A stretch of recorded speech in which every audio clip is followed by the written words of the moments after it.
Good morning, Miami Arts Studio. Welcome back to another episode of Moss News. Today is Monday, October 12th, and Moss News starts now.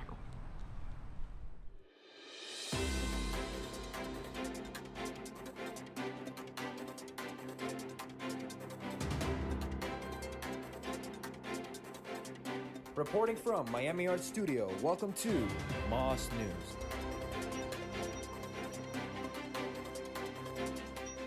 Coming up today, we get some important information in regards to parking. Julian Sandoval shows us what's happening with Club Rush this week. And Tuki Lambo shows us what happened in the vice presidential debate this past Wednesday. As many of you may have seen, this past week was our Club Rush preview. This week is our annual Club Rush. However, it won't look like the typical Club Rush. Here's Julian Sandoval showing us everything we need to know for this week.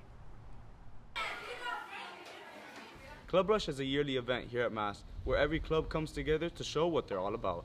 With there being so many different clubs here at Mass, your opportunities are limitless. From fitness club to robotics club, Mass has it all. This event has been going on for many years now, but this year it's going to be just a bit different due to COVID-19. Club Rush will be held online where you'll be able to visit the clubs that you want to see if you have any liking of them or not. You'll also be able to have a chance to speak with any club officers and sponsors to get the information that you need for the clubs that you want.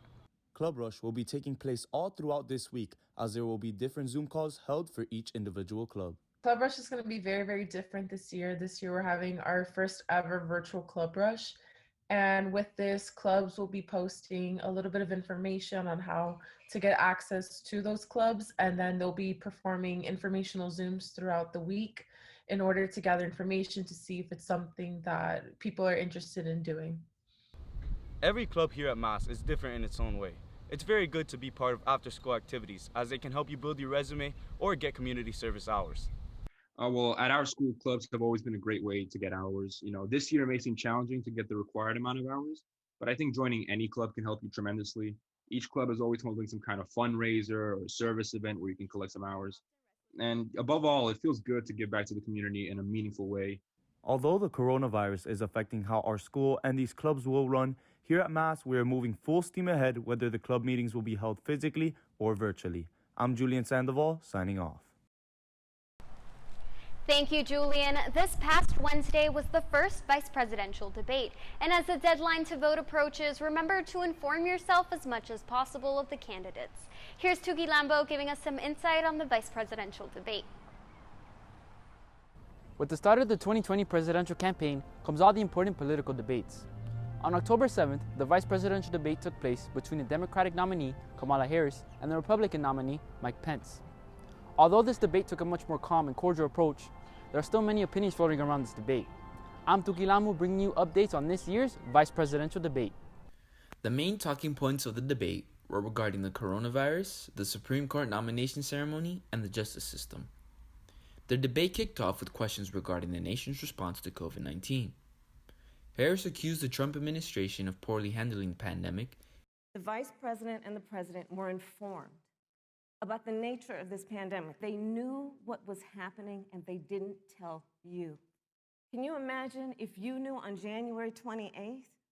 Vice President Pence responded by saying, "When you say what the American people have done over these last 8 months hasn't worked, that's a great disservice to the sacrifices the American people have made." The debate then went on to talk about the Supreme Court. There is controversy surrounding the nomination ceremony of Amy Coney Barrett. Democrats claim the nomination shows a lack of safety or concern for social distancing protocols. Pence defends the ceremony by saying it was held outdoors and that many people were tested. Finally, the candidates were asked a hard-hitting question: was justice served in Breonna Taylor's case? Harris argues that there was no justice served and that systematic racism is present in the criminal justice system. Pence rebuttals, saying that her claim is a great insult to the men and women who serve in law enforcement. Personally, I feel that the vice presidential debate was the better debate.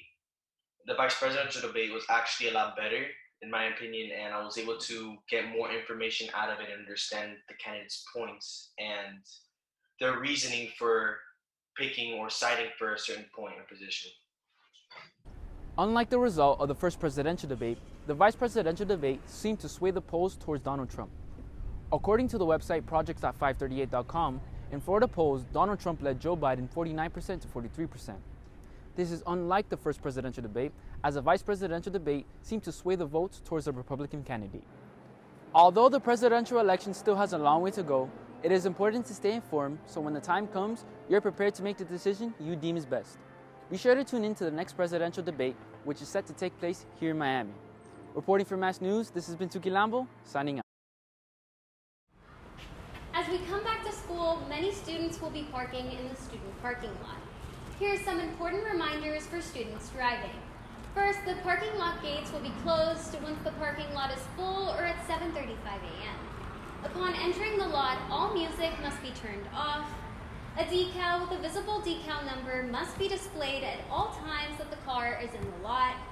Parking is only allowed in authorized parking spaces, and the speed limit in the parking lot is 5 miles per hour and will be strictly enforced. Students, be sure to follow all these guidelines to ensure a safe school year. Thank you so much for tuning into this episode of Moss News. This has been Maria Borges signing off. Thanks for watching. Don't forget to subscribe and follow us on YouTube, Instagram, and Twitter.